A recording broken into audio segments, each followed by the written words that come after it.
How's it going, everybody? Here we are. The final story about Claire. My fourth girlfriend, love of my life at the time, that I took a lot away from. It's funny to be this close to the end and not try to overstep the story I want to tell and focus in on the positive stuff, which is good. And that's the whole takeaway from all of this. Reliving stuff from the past and, just kind of putting it all out there, what I went through when it came to my relationships with the women in my life. Because I really do value that sort of relationship with other human beings. As frustrating and as absolutely gut-wrenching, heartbreaking, terrible as they can all be at times, I think by and large, I took away way more positives from it than negatives. Although if my younger self heard me saying that now, he'd either want to kick my ass or he'd at least laugh in my face out of disbelief. But I digress. Claire and I had faced down the barrel of a whole bunch of nonsense lashed out at us from family members of mine. And we had been working in a business together. She had given up what she was doing for a living, which provided her fairly a lot of freedom, right? Essentially for me and for us, right? And we had headed back to Calgary from Edmonton. I had applied for a job with a photography company, and she didn't really know what it was she was going to do right away, but we knew that we were together and we knew that this was going to be a struggle, but we were also both, I think, equally excited to be taking on this new chapter of our lives, moving to a different city for the two of us as a couple, right? And upon, sort of first getting there, and then after a while of getting our bearings and learning pains for like the new area that we were in and sorting things out, because back then nothing was ever super clear cut and we never really planned things very well. So it's not like we were coming from Edmonton to Calgary and we had a place to move into right away. There was some gray area there, back and forth of finding places to sleep and whatnot. Obviously my family was a huge help in that regard as well. But we knew that we wanted our own place together, obviously. So when we finally found that, it was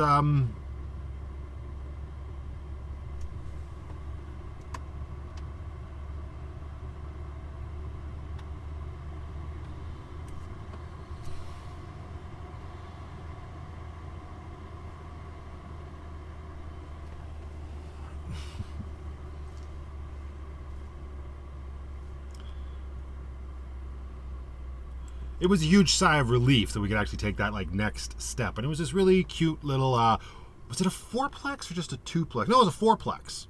Yeah, it was a fourplex building that we moved into. I don't know what the hell this is. that's apparently what my brain thinks a fourplex looks like and how to convey it to you.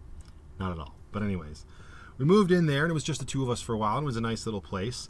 And I don't know if it was just like the universe laughing at us and just continually throwing controversy our way, but almost immediately within the first few months, so not that immediate, one of the neighbors just started complaining about us that we were making too much noise. Now, don't get me wrong, I can make my fair share of noise, but this was such a weird experience because we actually weren't making any noise, and that it came down to being this just the problem of living in a fourplex, and there was another one of the neighbors who was doing wash late at night, but it got so bad.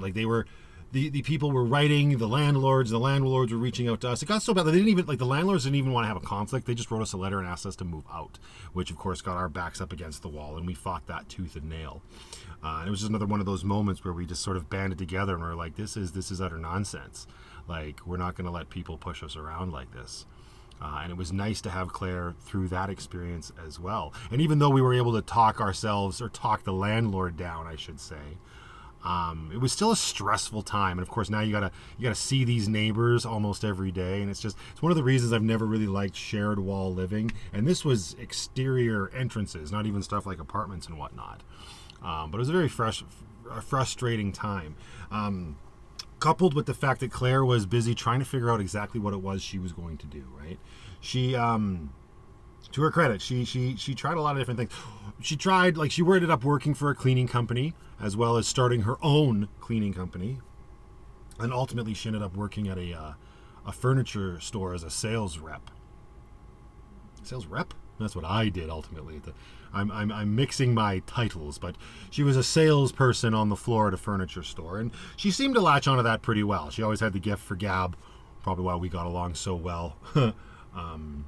But that's what she was doing, and like when it came to her work and whatnot and earning money, she was really getting not necessarily an eye-opening experience, but a reminder of just how hard it is to truly make a living when you're doing work like that, working like quote-unquote Mickey Mouse jobs. I can't speak too much about the actual position at the furniture store because I didn't do it. I don't know, but sales suck. Let's just put it that way, right?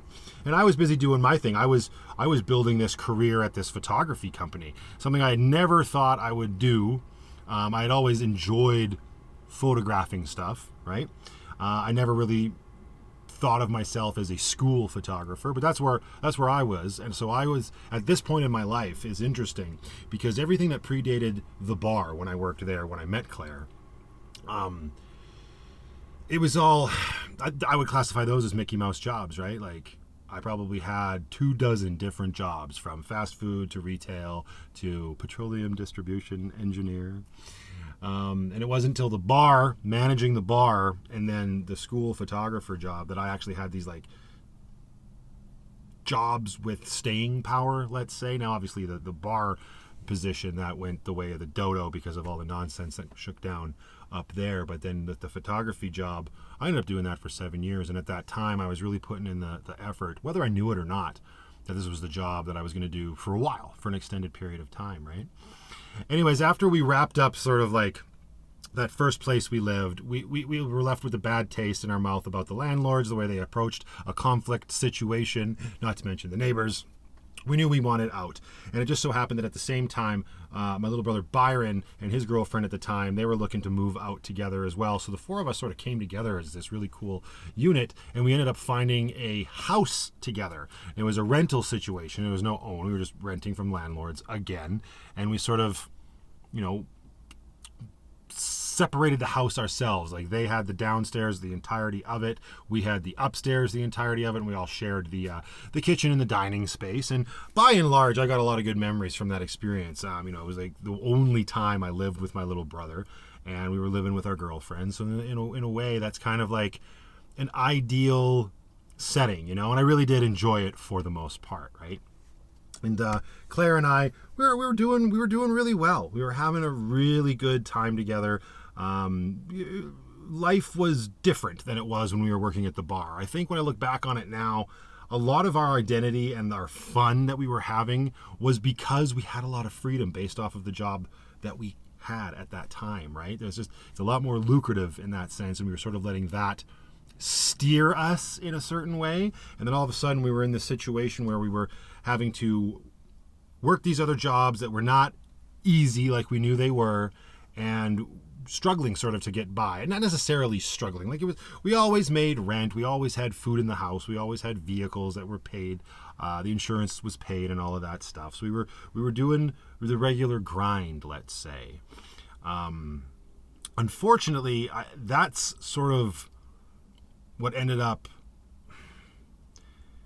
ruining it for Claire more than anything. I was used to doing that, right? I had the bar job, so I guess I had a glimmer of the possibility of what freedom could look like in that sense, when you really sort of take charge of your own life, put certain things aside, and just, suck it up and do it. It's also just having a steadfast determination to do the best for you, knowing completely who you are, what you want to achieve. So I got a glimmer of that with the bar, but Claire was much more used to that lifestyle that she had given up, which she had already given up before she came and just started like working at the bar with me, right? So now that she was in this situation, not only that, she was away from her entire family, right? She was down in a completely different city, although we did still go up and see people, obviously. We both had family up in Edmonton, and we were making these trips back and forth to see them and whatnot. We were making it work by and large, but I don't think, looking back on it, if I'm being realistic, that it was ever what Claire truly wanted. And if she did want it, she wanted it on a different level, a level that I wasn't able to provide for her. Now, I don't think she ever really blamed me. She was pretty cool that way, but she didn't like that she wasn't ultimately making as much money as she wanted to make for herself. And I think she had this certain sense of pride and desire to have just more than she did.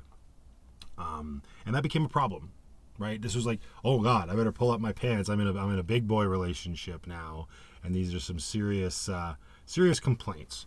You know what I mean? Not that I don't really have any memories of us sitting down and talking about just how bad that was, outside of the fact that I think Claire just confided in me that she was just unhappy with the work that she was doing, which at the time, I'm pretty sure I was probably a little ignorant to those pleas, in the sense that, well, suck it up, princess, was probably my, not necessarily what I said, but was probably my approach, because again, I was used to living that way. It's like working those kinds of jobs, right?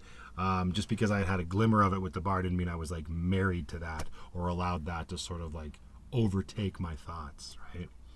So we tried to talk it out as best we could. I tried to support her in every way that I could think of.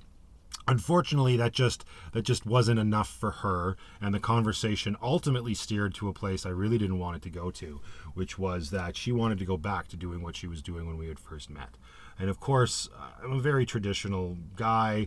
When we met, I was in a very different place in my life, in my head, with my emotions, and I sort of looked past a lot of things. But we had now been going on for almost 5 years at that point, right?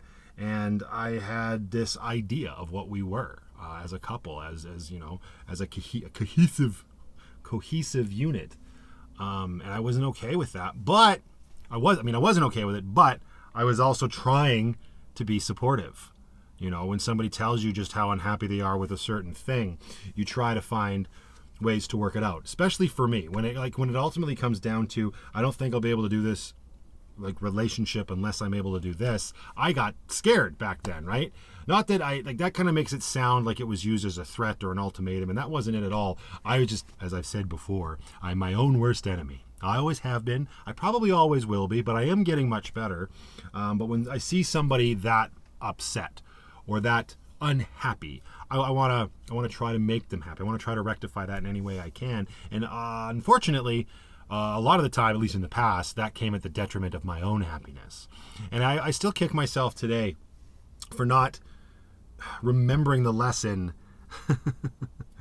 that Jenna had taught me, you know, the relationship right before that. Because all of a sudden, even though a lot of this relationship with Claire was better on so many levels compared to the previous one, a lot of it was starting to become very clear that a lot of that happiness was a thinly veiled lie. Because again, I found myself with this girl, not necessarily unsure of who she was or what she wanted. It was actually the opposite. She knew who she was, she knew what she wanted, and unfortunately it just didn't align with what I wanted or valued. But again, I agreed to support it, and ultimately the decision came down to she was going to go back to Edmonton. I would stay in Calgary. She would go back to her old job. She continued to send rent money back, and it was always, I was again feeling this like breadcrumb trail of like, oh, it'll only be for this long. Oh, it'll only be for this long. And at the time, I wasn't even reflecting on the fact that I had 5 years prior gone through the exact same thing with Jenna. I can do that now, and I'm just like, shit, I didn't learn squat, did I? But that's what was happening. I was waiting, living my life in this home with my brother and his girlfriend, ultimately by myself, and just being torn apart inside. I missed my girlfriend. I missed the person I was in love with, and I was absolutely tortured by the idea of what it was she was doing. Why I let it go on for as long as I did, I don't know. And I think it was actually a huge detriment to my, I don't want to say well-being, because that makes it sound a lot worse than I actually think it was. But I was not doing well, you know. Like if I was at my lowest low when I was with Jenna, I got there very fast when I was trying to deal with this situation with Claire. And she would come back on the odd occasion. We would see each other in fleeting moments. And it was then I started to pick up on these little things that just absolutely started to sort of like grate at my soul. It's just like she was back into that lifestyle, that way of conducting herself. And I think, I could be wrong, but that way of living really did affect her personality. And I definitely did see a sort of paradigm shift in that. She wasn't my partner in crime anymore. We were just two people trying to fit a round peg into a square hole, you know, or whatever the saying might be. And it wasn't working. And I noticed it in the littlest of things. Like, it came down to like I guess in one way it can kind of be construed as being petty, but like the politeness factor went out. There wasn't very many pleases or thank yous. There was the little, like, we'd walk into a restaurant and she would be in front, and it's just, she would sit down first at a booth and I'd have to stop and wait for her to sit and then go around. And it's petty shit for sure. But when you're going through the ringer and you're I would say, yeah, you're angry with this person, but you're also experiencing your heart break almost daily. Those little tiny things start to become huge. And I'm not talking about, that makes it sound like I'm talking about like little things that they do that annoy you. And I guess that's kind of what it is, but it wasn't like habits of hers. It was just like how she had always been.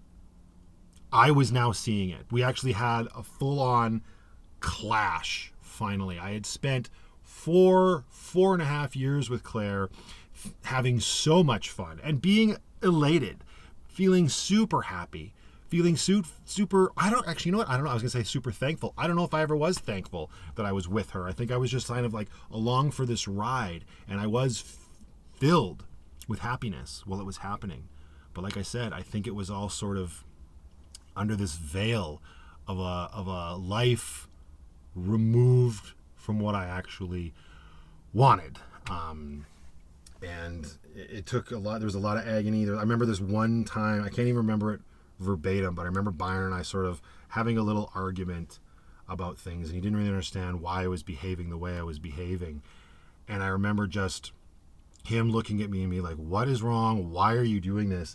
And me just bursting into tears and screaming because I fucking miss her, Byron. Saying that out loud now, I was probably, he was probably lashing out at Claire in the conversation, and I was probably making excuses. But I remember me screaming at him in that way and saying that to him. And that's kind of when I realized at the moment, oh shit, I'm in it again. I'm doing what I shouldn't be doing. And I knew what I had to do, right? To her credit, I don't think Claire would ever have ended it. I think she would have been fine. She needed me to be a certain way for her so that she could live her life. She needed somebody to support what she was doing, and I just couldn't be that person. I think we were just fundamentally different on levels we had never really considered before or looked at or anything like that. And it was a hard decision, obviously, but ultimately it was the best decision. I had to break it off with her. It was so messy. It was messy, but it was easy in the sense because she wasn't there to do. And then we just had to go through the awkwardness of like her coming down and making arrangements to get her stuff. And it was even harder because the situation that she was in up there, she couldn't bring her dog right away, so I ended up keeping her dog for almost half a year after that, I think. And then her dog and her cat, which was okay. I mean, like, animals are animals, and you do the best you can by them, but it's just one of those things that it's just oh so icky and oh so messy. And I don't regret being with Claire, but I sure wish I had made the decision faster when I realized the exact same thing was happening. This woman I was with was asking for time away from me, time away from our relationship, to live her life a specific way that did not include me. Whatever the reasons were, right? You can't fault them. If I say, okay, let's do this and I will support it at any point, that's a hard lesson to learn, and that's what I did. And now looking back on it, that's why I look at Jenna and Claire and the fact that happened with those two girls. that's a mistake I will never make again.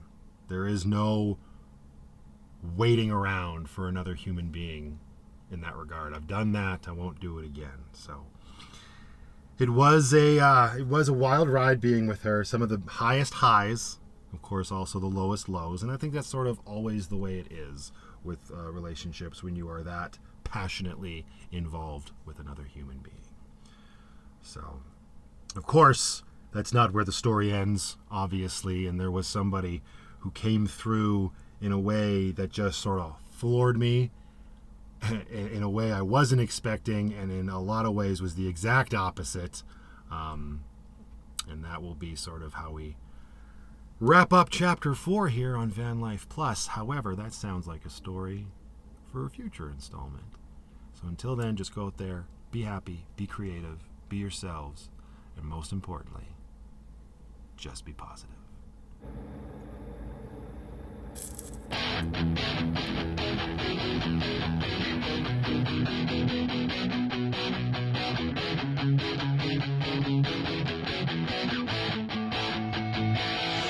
You say this will be alright. Just put my faith in you. Let you have another try. You'll show me all that you can do. But now here we go.